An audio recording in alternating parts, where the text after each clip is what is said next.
Peace be upon you. Perhaps today is your moment to awaken. What you are about to read is not just a warning. It is an extended hand to those who are sinking without realizing it. Many live surrounded by smiling shadows and have no idea. Have you ever felt your soul being drained after talking to certain people? Have you ever found yourself wondering why you reacted with so much anger when you didn't want to? Well, there's something hidden there. Evil doesn't always shout. Sometimes it whispers, with a sweet voice and charming gestures. But as Jesus warned, by their fruits you shall know them. Matthew 7:16. And one of the most visible fruits of the presence of evil is this. It tries to throw you off balance, to provoke you until you explode, yelling, reacting, acting impulsively. All this feeds the enemy, for it thrives on your disordered emotions. When you act on impulse, driven by anger, guilt, or shame, you lose control and stray from who you were called to be. That's why Paul exhorts us. Be angry and do not sin. Do not let the sun go down on your anger. Ephesians 4:26. It's not the feeling that destroys, it's when it takes the wheel. Demons do not have the power to forcibly drain your energy. They need you to offer it. How? By reacting, arguing, getting involved in conflicts that only serve to make you lose your peace. That's why Jesus, when mocked, remained silent. He knew the value of keeping the spirit. Lewis said that Christian hope is not an escape. It is a soul discipline geared toward the eternal. And standing firm amid provocation is part of that discipline. Ignoring evil is sometimes the most powerful act you can perform. But beware, when you ignore it, evil reinvents itself. It will try to defame you, invent lies, spread rumors. But remember what is written. Nothing is covered up that will not be revealed, or hidden, that will not be known. Luke 12:2. The truth sooner or later triumphs because it has an owner. Another clear sign of demonic presence is when someone tries to undermine your faith, mock your hope, question your walk with Christ, distance you from prayer. This is no coincidence. It's a tactic. Who shall separate us from the love of Christ? Asked Paul. And he answers immediately, neither death, nor life, nor angels, nor demons. Romans 8:35-38. But beware. This separation does not always come as an earthquake. Sometimes it comes as distraction, as doubt, as fatigue. Lewis explained that the human spirit only begins to surrender when everything around crumbles. Therefore, when you notice that something or someone is taking away your peace, your prayer, your reading of the word, flee before it's too late. You don't need to be at the top to be attacked. Just be rising. If before you were sinking, and now you are taking small steps back to the light, congratulations. But know that this bothers hell. Envy is the perfume of sick spirits. They do not rejoice even when you are healing, and when they realize they cannot stop your progress, they try to remind you of your past. But the Apostle Paul reminds us, forgetting what is behind and straining toward what is ahead. Philippians 3:13. Do not allow someone with a darkened heart to define who you are today, based on what you did yesterday. In Christ all things are made new. 2 Corinthians 5:17. What was in the past was nailed to the cross. Perhaps someone has already warned you, a father, a mother, a sincere friend. Be careful with that person. And you, perhaps out of pride or naivety, ignored it, but the word is clear. In the multitude of counselors there is safety. Proverbs 11:14. God speaks through the voices you already know. Listen. Lewis wrote, You will certainly fulfill the purposes of God, but it will make a difference whether you will be like Judas or like John. You might still go through pain, but let it not be for lack of warning. Have you noticed that certain people disappear from your life right after they leave a trail of destruction? This is how the agents of the enemy act. They cause damage and vanish because the goal was to destroy.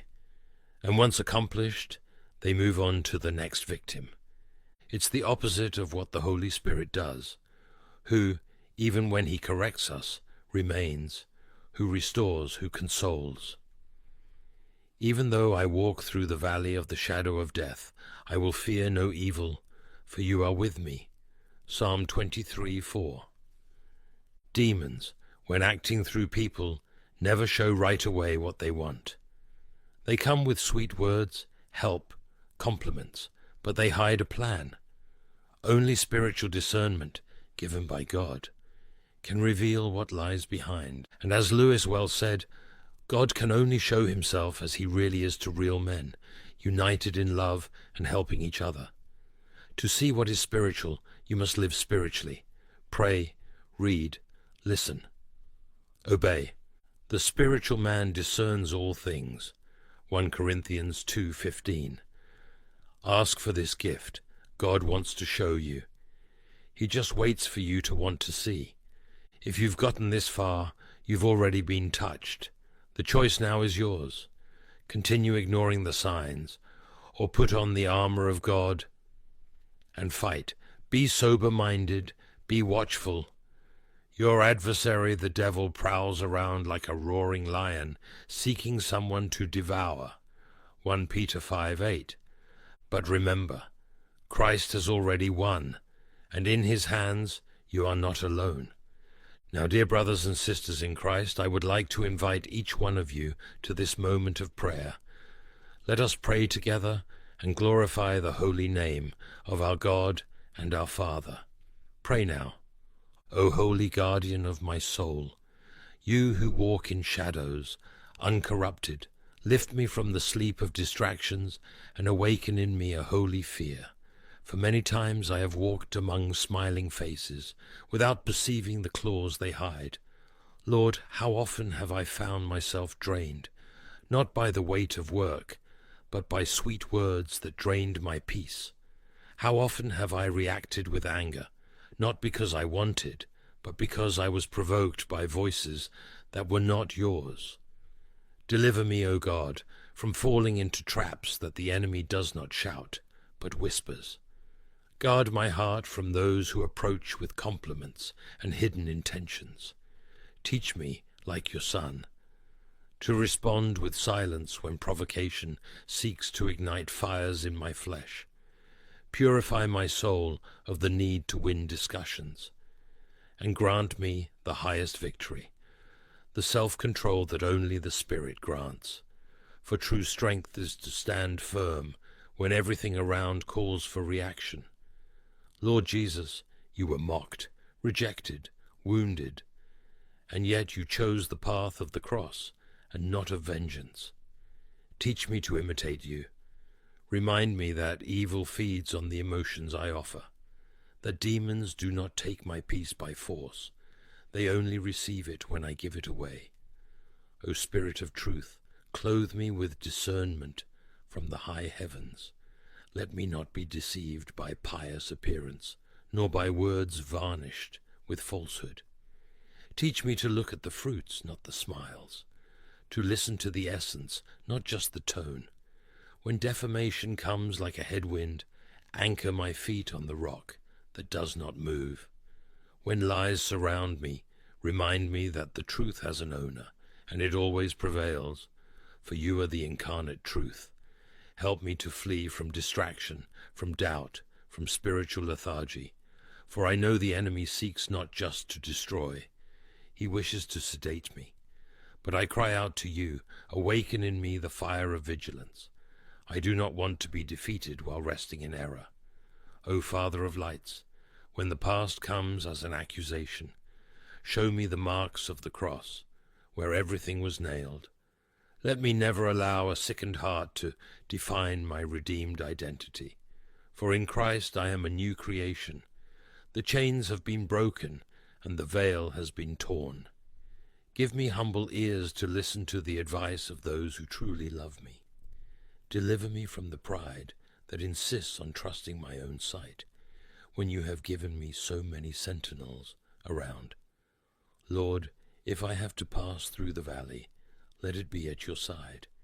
If I have to be corrected, let it be by your hands, not by the claws of the accuser. Protect me from the trap of those who vanish after the damage, and draw me closer to your Spirit, who remains even when he corrects me.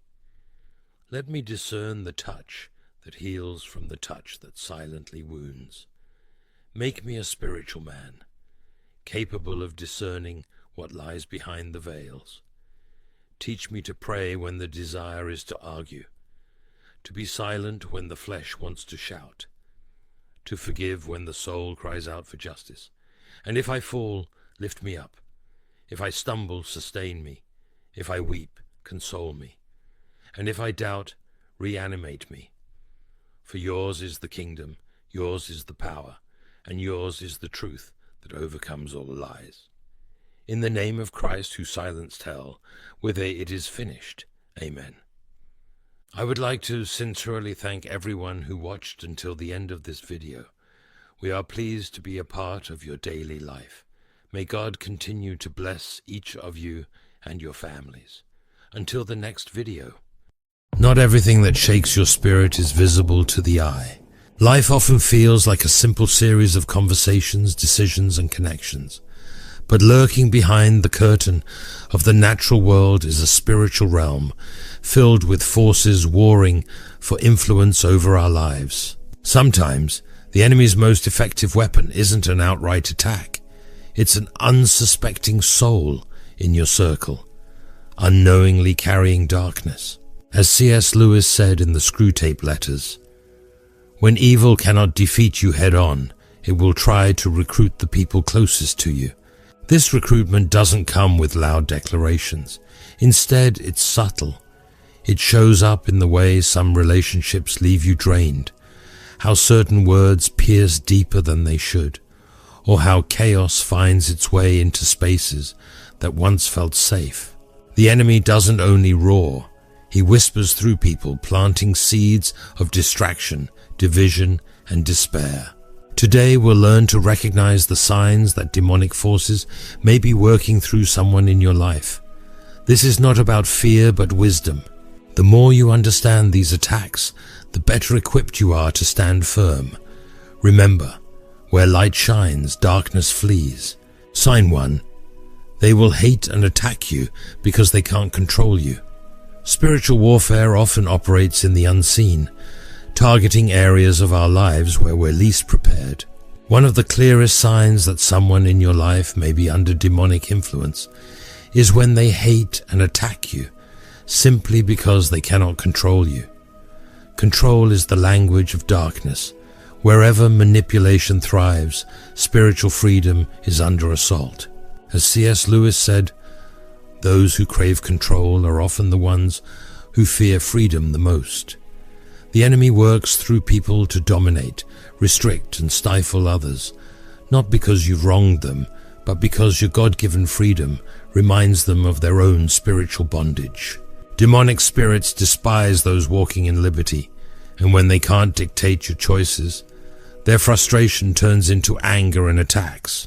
The Bible gives us a clear example of this in the wilderness temptation of Jesus. Matthew 4, verses 1 to 11. Satan's entire strategy was to gain control over Jesus. He tempted him to act outside of God's will, offering him shortcuts to power and glory. But Jesus resisted every time, refusing to surrender control to the enemy. When Satan realized he couldn't dominate Christ, he left, but not without first trying to destroy him. This same dynamic often plays out in our relationships. When someone under demonic influence realizes they can't manipulate you, whether it's through guilt, fear, or subtle coercion, they escalate.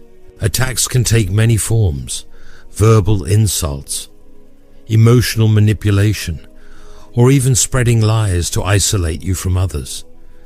Their goal isn't just to hurt you, it's to destabilize you and distract you from God's purpose for your life. Even in spiritual circles, this battle for control is evident. Consider Peter, who loved Jesus yet became a momentary vessel for the enemy when he tried to discourage Jesus from going to the cross. In Matthew 16:23, Jesus rebuked Peter, saying, "Get behind me, Satan." Peter's attempt to control Jesus' actions came from ignorance, but it revealed how even well-meaning people can be used by the enemy to hinder God's plans. So how do we respond when faced with this sign? First, remember that the battle is spiritual, not personal. Ephesians 6:12. The real enemy isn't the person, it's the spirit working through them. Second, resist the urge to retaliate in the flesh.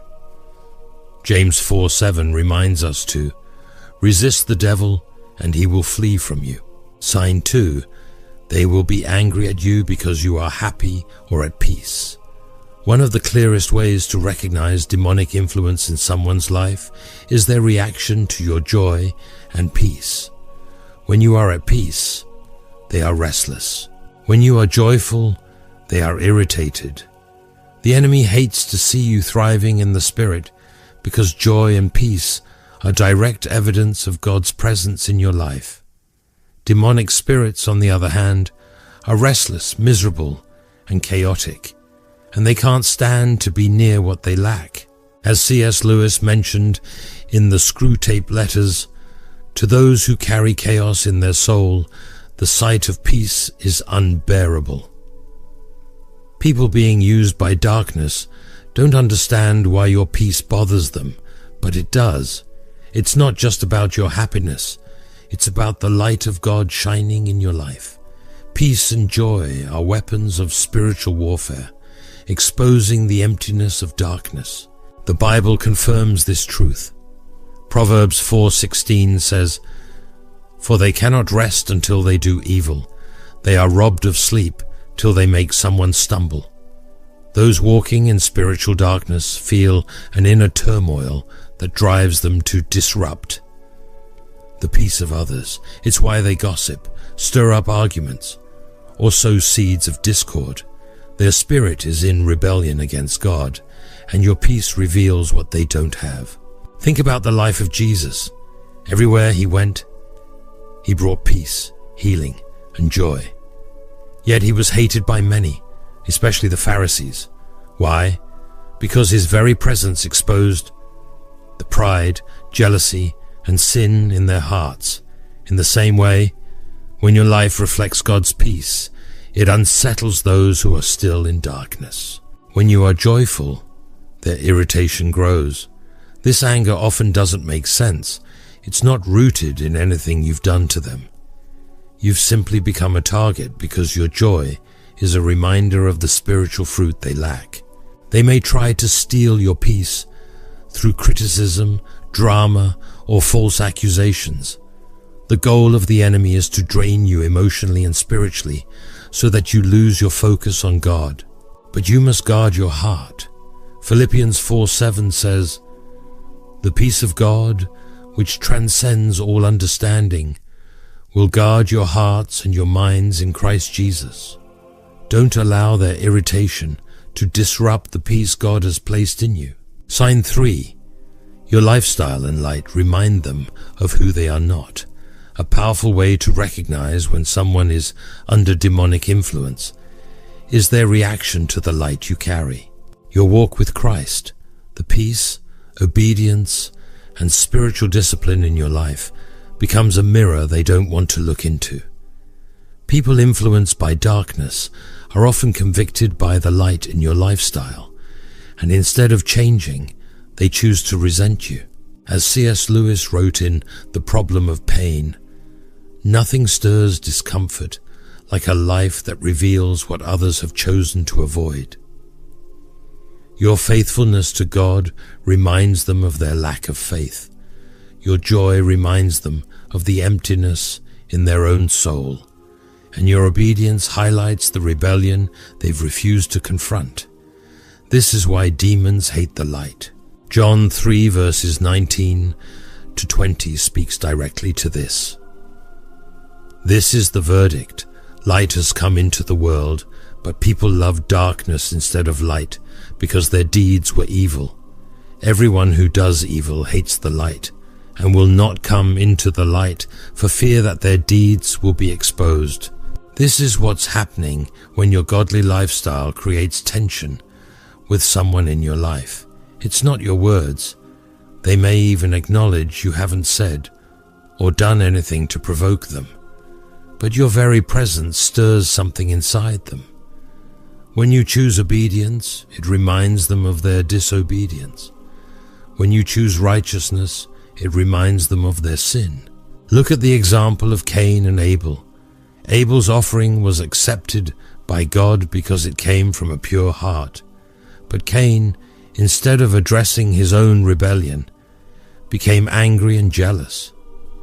He hated Abel not because of anything Abel did to him, but because Abel's righteousness revealed Cain's unrighteousness. That's what the light does. It convicts. This conviction often leads to resentment, and resentment manifests as slander, false accusations, or outright hostility. Those being used by darkness will accuse you of being self-righteous, judgmental, or even fake. Why? Because your light disturbs their comfort in sin. They may try to undermine your faith, tempting you to compromise so that you appear less different. But don't dim your light to make others comfortable. As Matthew 5:16 reminds us, let your light shine before others, that they may see your good deeds and glorify your Father in heaven. Remember, your light is not the problem, it's their darkness. Sign 4. When you ignore a demon, they will get mad because they can't feed off your energy. One of the most telling signs of demonic influence is the anger and frustration someone exhibits when they realize they can no longer affect you. Demonic spirits thrive on attention. They provoke, disrupt, and manipulate, hoping you'll engage with their chaos. When you refuse to react, when you stay focused on your purpose and anchored in God's peace, they lose their grip, and this infuriates them. C.S. Lewis wrote this in The Weight of Glory. Some battles are won simply by refusing to fight on the enemy's terms. Demons feed off your reaction. If they can't draw you into their cycle of conflict, drama, and negativity, they begin to lose their power. This is why ignoring them, resisting the urge to explain, defend, or retaliate is such a powerful strategy. The Bible reinforces this. In James 4:7, submit yourselves then to God. Resist the devil and he will flee from you. Resisting doesn't always mean fighting. Sometimes it means refusing to give the enemy the energy and attention he craves. Demonic spirits despise being ignored because they thrive on distraction. Think about the story of Nehemiah. While rebuilding the wall of Jerusalem, Nehemiah faced constant opposition. His enemies, Sanballat and Tobiah, repeatedly tried to distract him with accusations, schemes, and demands for his attention. But Nehemiah's response in Nehemiah 6:3 was simple. I am doing a great work, and I cannot come down. He ignored their attempts to pull him away from God's mission. And because Nehemiah stayed focused, the enemy's plans failed. This same principle applies in your life. When someone under demonic influence can no longer provoke a response from you, they often escalate their attacks. They may spread rumors, stir up drama, or enlist others to join in their attempts to derail you. But the moment you engage with their chaos, you give them power. Ignoring them doesn't mean being passive. It's about choosing where to focus your energy. Jesus modeled this perfectly. When the Pharisees tried to trap him with questions or accusations, He often responded with silence or redirected the conversation to his Father's truth. He didn't waste energy debating with those who were spiritually blind. By refusing to react, you are protecting your peace and staying in alignment with God's purpose. As Proverbs 26:4 advises, "Do not answer a fool according to his folly, or you yourself will be just like him." Sign 5, they have a love-hate relationship with you. One of the more subtle but revealing signs of demonic influence is when someone has a love-hate relationship with you. One moment they admire and support you, and the next they criticize or tear you down. This emotional inconsistency, one day being your biggest cheerleader, the next your harshest critic, can leave you drained and confused. It's a sign of spiritual warfare at work, targeting your peace and stability. As C.S. Lewis said, "When love and hate come from the same source, it's not the person speaking, it's the battle within them." This tug of war in their behavior often stems from internal conflict. On one side, they are drawn to the light you carry. On the other, the darkness influencing them resents it. Their reactions are not just emotional, they are spiritual. James 1:8 describes a double-minded person as unstable in all their ways. This instability creates a constant cycle of approval and rejection. One day, they're speaking blessings over your life, and the next they're sowing seeds of doubt or discord. It's not merely human inconsistency, it's a spiritual attack meant to confuse and discourage you. Think about King Saul's relationship with David. Saul admired David's bravery and skill when he defeated Goliath.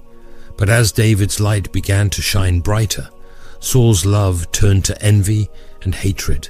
In 1 Samuel 18 verses 10 to 11, Saul, under the influence of an evil spirit, threw a spear at David. This wasn't about David's actions. It was about the darkness in Saul reacting to the anointing on David's life.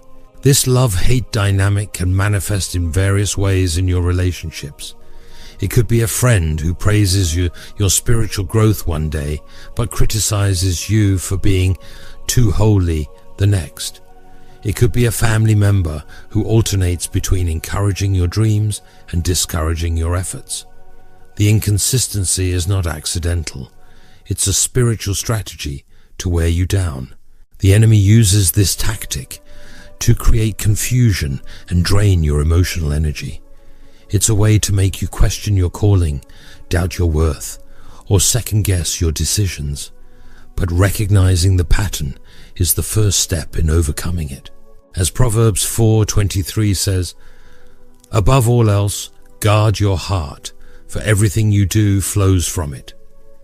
You must protect your spirit from the instability of others. This doesn't mean cutting them off completely, but setting healthy boundaries and anchoring yourself in God's truth. Sign 6. They get other demons to try to pull you down. One of the most frustrating and exhausting signs of demonic influence is when someone doesn't stop at attacking you directly. They gather others to join in.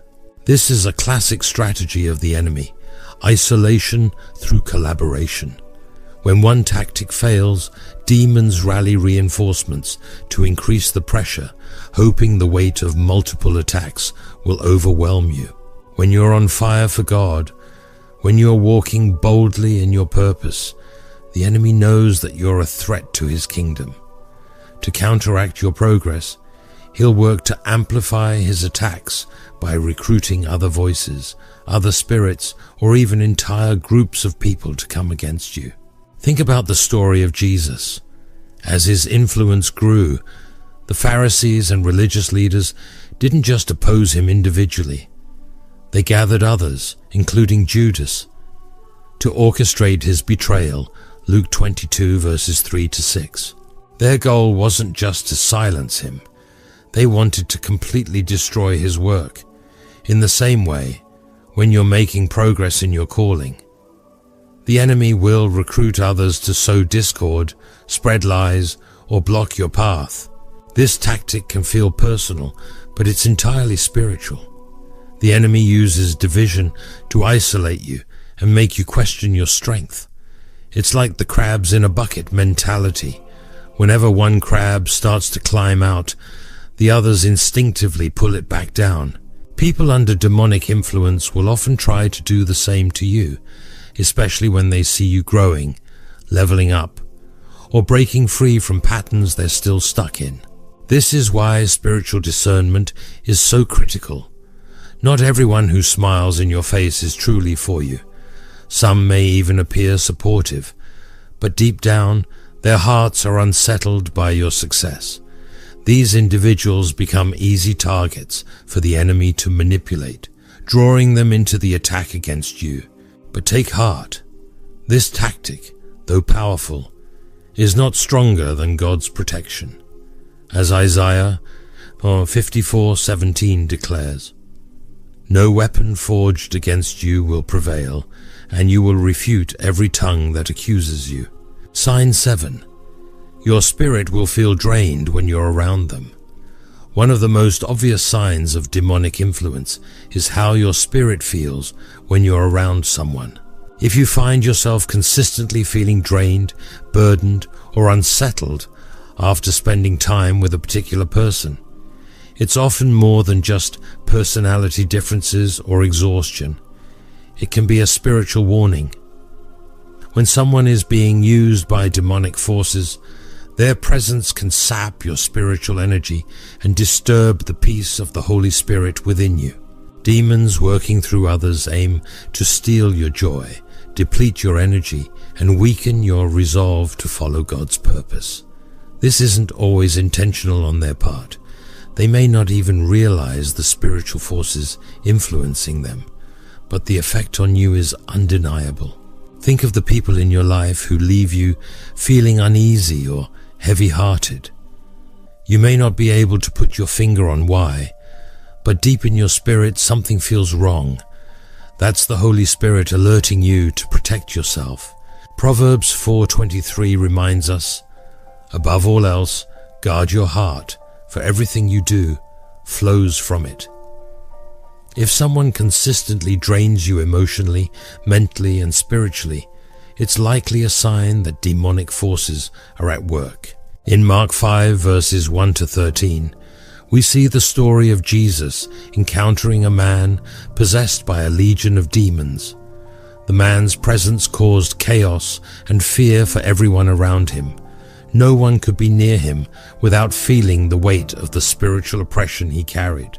Similarly, those under demonic influence today may unknowingly carry a spiritual heaviness that impacts everyone they encounter. This isn't just about dramatic, overt displays of spiritual oppression. It can be subtle, negative words, constant complaints, or persistent drama. Over time, these interactions weigh on your spirit, pulling you away from the joy and peace God has given you.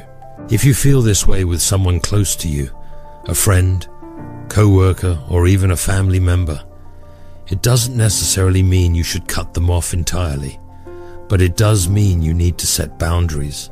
We've explored the 7 signs that demons may be using someone in your life.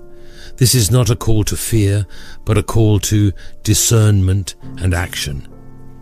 Recognizing these signs is the first step toward guarding your heart and walking boldly in the light of Christ. Remember, this is spiritual warfare, and the enemy's goal is to distract, drain, and derail you from fulfilling God's purpose. But take heart. God has already equipped you with everything you need to overcome. Stay close to God through prayer, immerse yourself in His Word, and lean on the Holy Spirit for wisdom.